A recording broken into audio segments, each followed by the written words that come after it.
Okay, if you watched the last quick snippet here in Shelly's shop, we just got back to Brandon's house, which is he is my neighbor. He picked up this here Canadian 1.25 1-ton Chevy truck. We don't know the exact year. We think it's a mid-70s.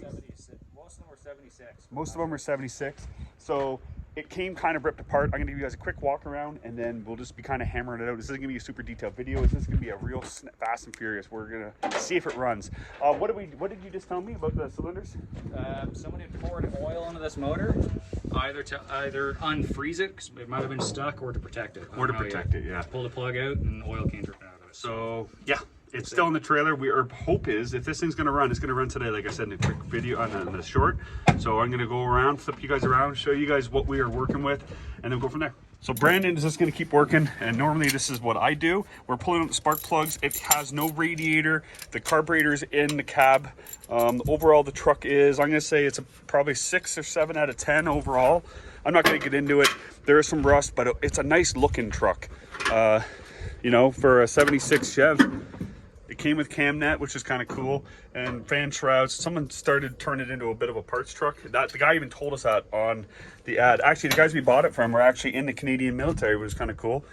So it seemed like they knew a lot about these trucks, which was interesting. But yeah, it's fairly complete. We just grabbed that seat from Crazy J Classic Works. Real simple what we're gonna do here today. The tires on it, we believe, are almost original to the truck. Some pudge coming through here. That's probably covering up more pudge. This fender's kind of dented, but almost rust free. These rockers and cab supports on the front, but only half of them.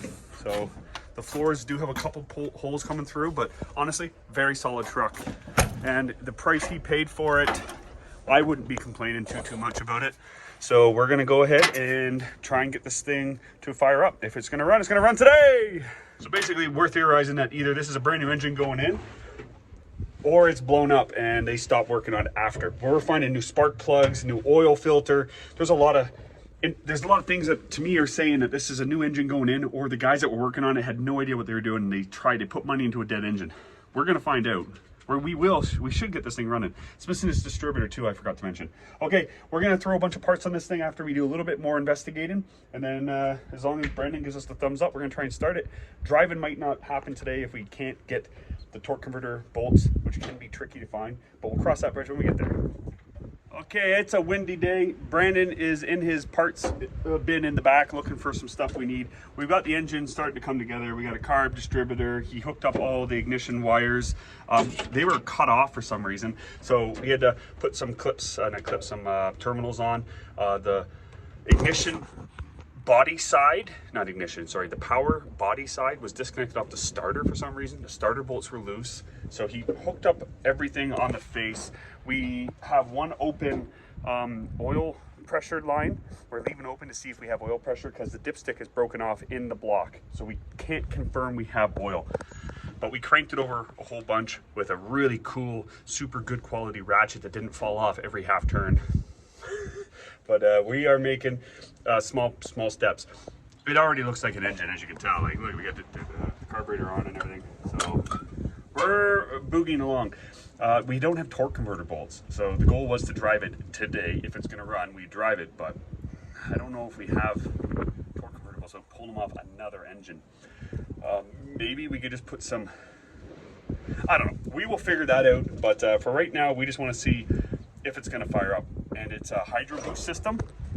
So the hydro boost, we don't have a hydro boost pump with it, so we're gonna have to figure that out too. And yeah, so what else we gotta do other than hook up the battery there, Brandon? Let's get her running. Get her running. There, you heard it here first, folks. Okay, he's gonna hook that up and then we'll be cranking over in a few minutes. Okay, it's been a few hours. We had to put a different starter on there because it had burned itself up. We got a fuel system all jigged up. We are ready to fire it up. We're ready to fire it up.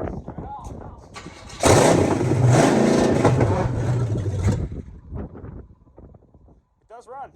Torque converter is still not hooked up. Can you do it again or not? Yeah. It keeps catching the torque converter on the flex plate.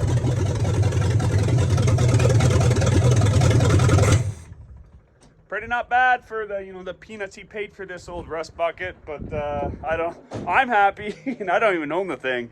I think Brandon here is pretty happy. She's gonna be pretty mint unit. Pretty minty. All right, yeah, we're gonna get it in the garage, and then that's pretty much it, because we do not have torque converter bolts. Okay, we're rejigging the garage. We haven't given up on the truck, clearly, but we have given up hopes of ripping it around, dirt road bombing it today.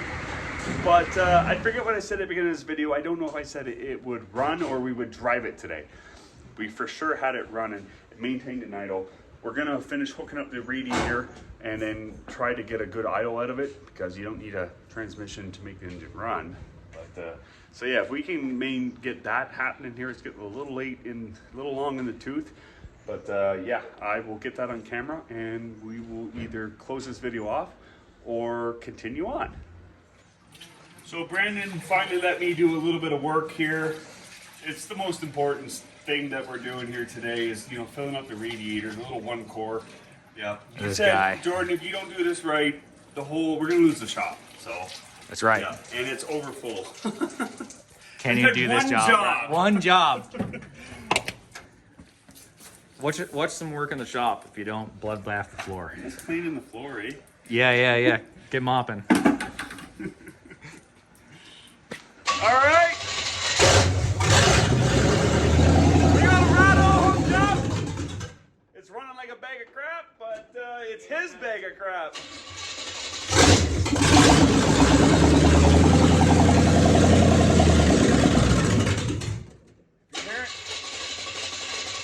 If you're hearing some popping, it's the open exhaust manifold.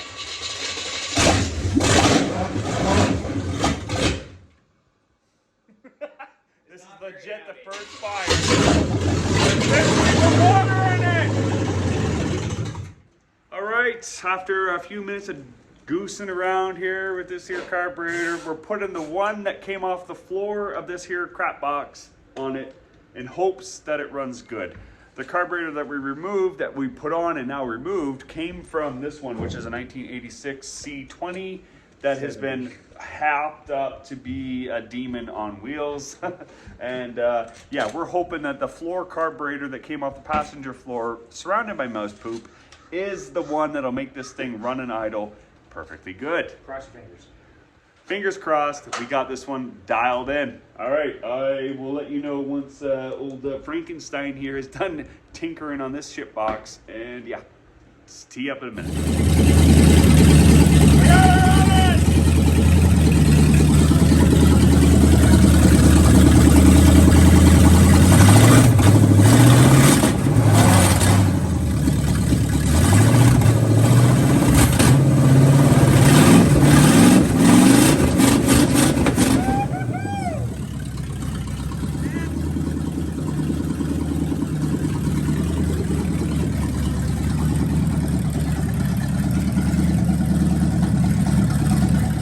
Brandon's truck here seems to be running good. We ran it for a few minutes. I had my hands on for the fuel pump, keeping it on the battery, but it was running pretty not bad for the floor carburetor.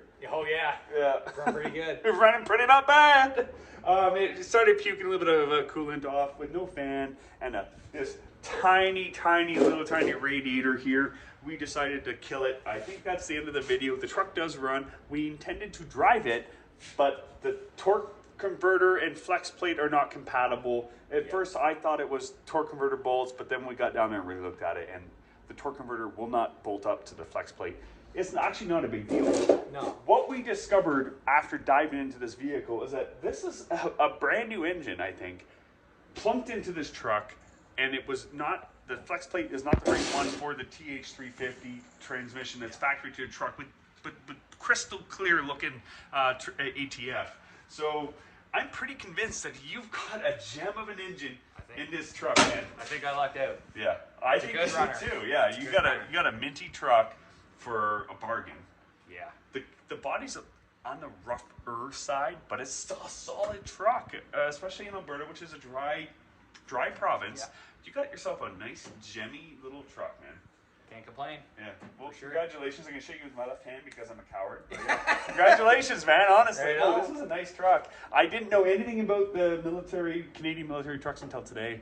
I didn't know much about them, but we learned a lot. Yeah, we learned a lot. We know a lot about small block Chevs, but learning the ins and outs of the Canadian trucks, I feel like it's more akin to a civilian pattern truck than like your CUCV over here, which is more of a absolutely. one-off kind of deal. Yeah, Absolutely. yeah. So yeah. All right, that's gonna be a wrap for this episode of Shelly's Shop. I hopefully you guys enjoyed what we did here today, getting this old army truck here running. And if you like what you watch, give us a like, share, and subscribe. It really does go a long way for us. Till next time, cheers.